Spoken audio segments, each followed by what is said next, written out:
This is a series on basic training. This should be the third part uh, about block diagrams, the third and final part about block diagrams. The idea is to practice changing circuits into block diagrams.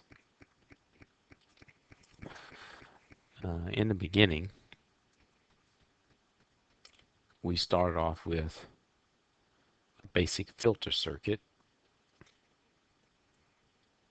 and we showed how we move from a loop or a network into a filter circuit, and then we learned how to change that filter circuit into a representation of a block. In the second video, we took a nice circuit that we found and we converted that into a block diagram by first dividing it up into individual sections.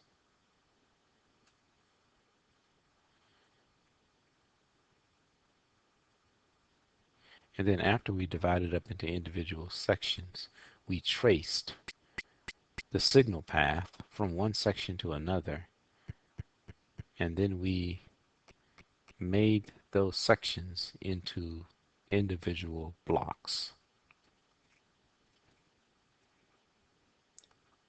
In this example here, there was a central block called a controller, a digital controller to be specific.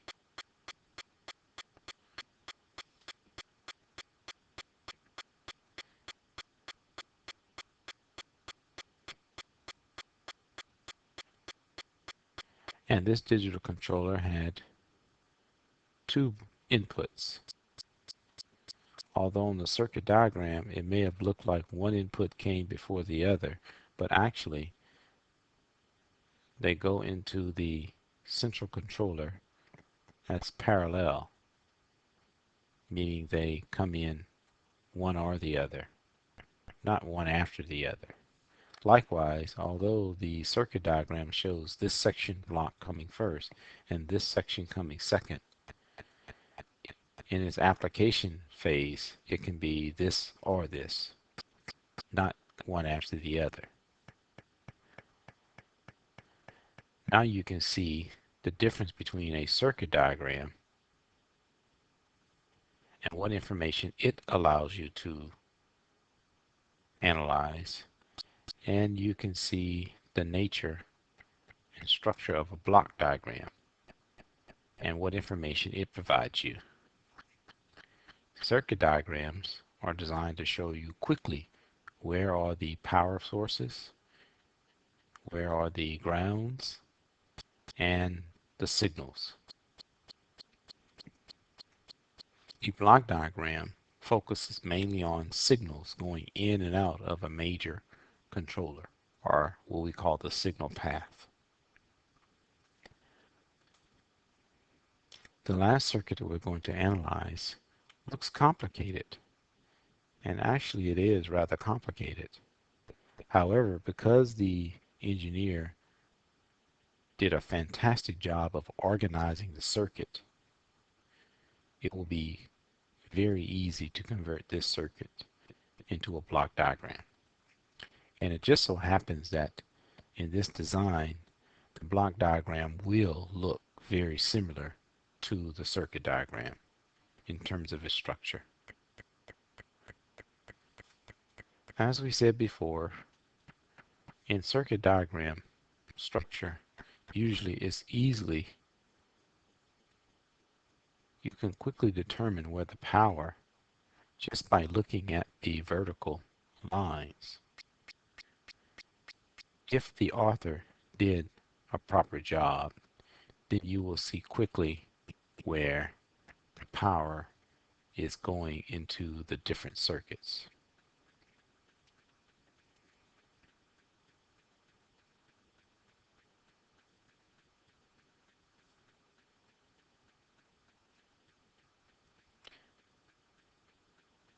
Also, the ground could be easily shown, or the negative side could also be easily shown by looking at the vertical lines on the bottom portion of the circuit. You can see quickly that is allows you to do circuit analysis easily.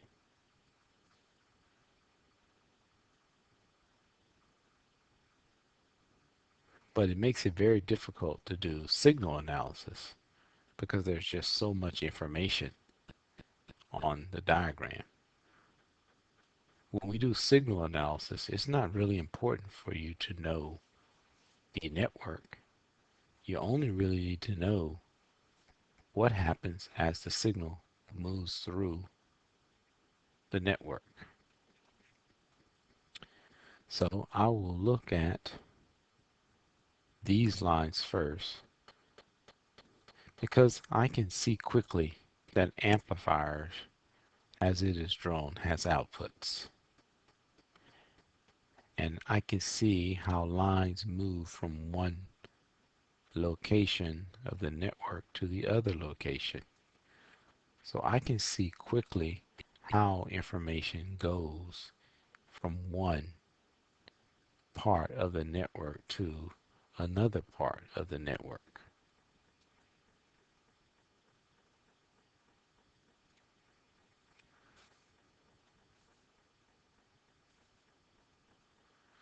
Now I will start dividing the network into parts.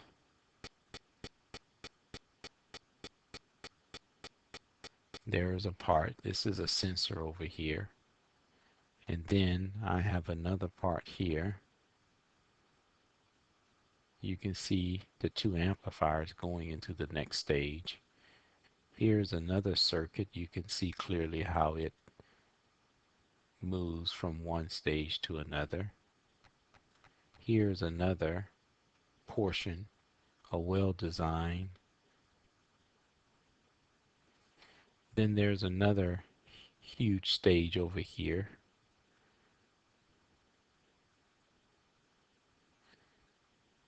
And believe it or not, if you have some experience in circuit theory, you might be able to recognize that this is a stage, like a filter. Here is another stage.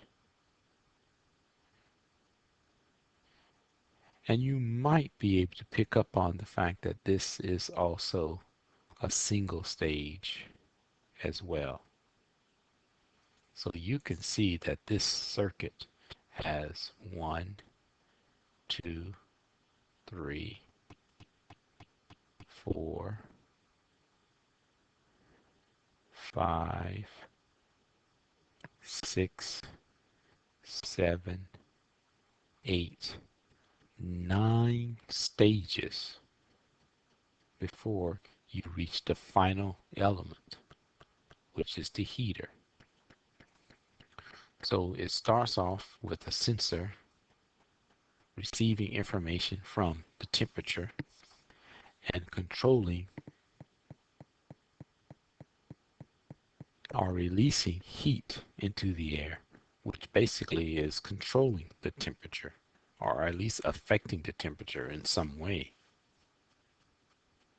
And this dotted line lets you know that the heat that's being generated by this component has an effect upon the sensor, which is detecting that heat.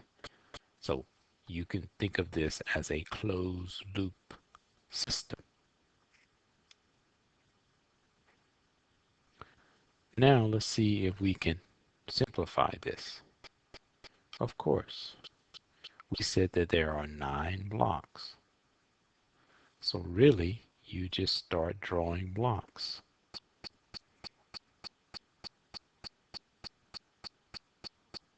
There's quite a few of them. And all you have to do is draw arrows to show what goes in and what comes out.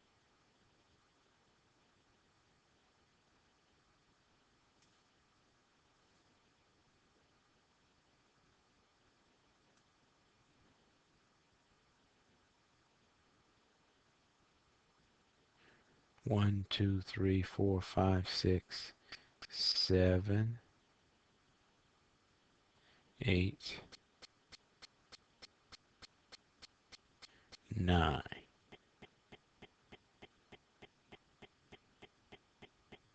Now in the first system, there was a single wire coming from the temperature sensor to the first stage.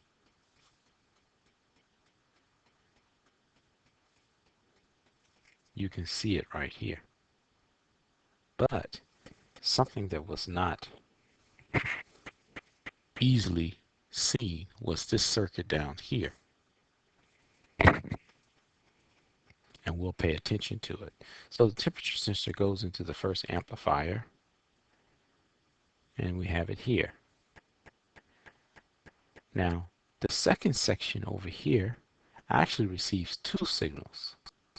So we have to be very careful to let ourselves realize that there are two signals going into. So really you have another block here, and that outputs into here, because really there's a separate section below the first one here.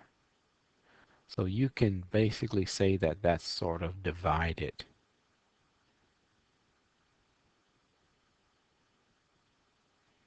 into an upper and lower section. And I'll make sure that's known.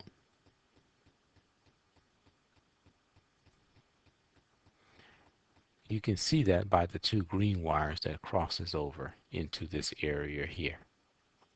So this third block has two inputs and one output. And you may not recognize it, but again, you have a situation where a line is coming up here. So this could be considered an individual circuit. So in the first, second, third, in the fourth block, actually the fourth block has two inputs. There's a circuit here that's outputting a value into the fourth block. Then in the fifth block, 1, 2, 3, 4, and then 5 goes to this major block here, and it outputs a single line, and it's single all the way through to the very end.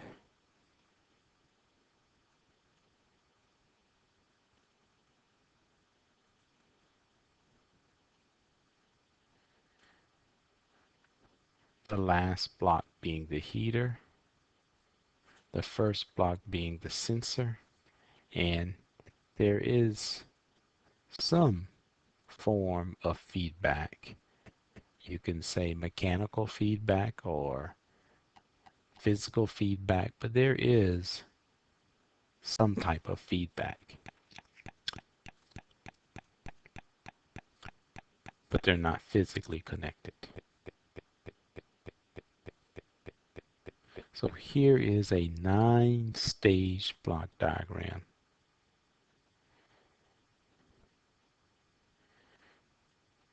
Now each one of these sections can be analyzed, and the transfer function for each section can be studied to determine how does the input of one affect the output of another. This block diagram can be used to design another system. Maybe you don't like the design that this person used. So what you would do is you would highlight that block. Then you would pass that on to another professional engineer. That professional engineer may do some type of upgrade, and this will become 5A, and then an engineer can put that back into the system, and you can improve the overall process. So what you've done is you've broken your system up into component steps, which allows easier upgrades. This was a block diagram that was based on analog circuits without a digital controller. That concludes our study of changing circuits into block diagrams.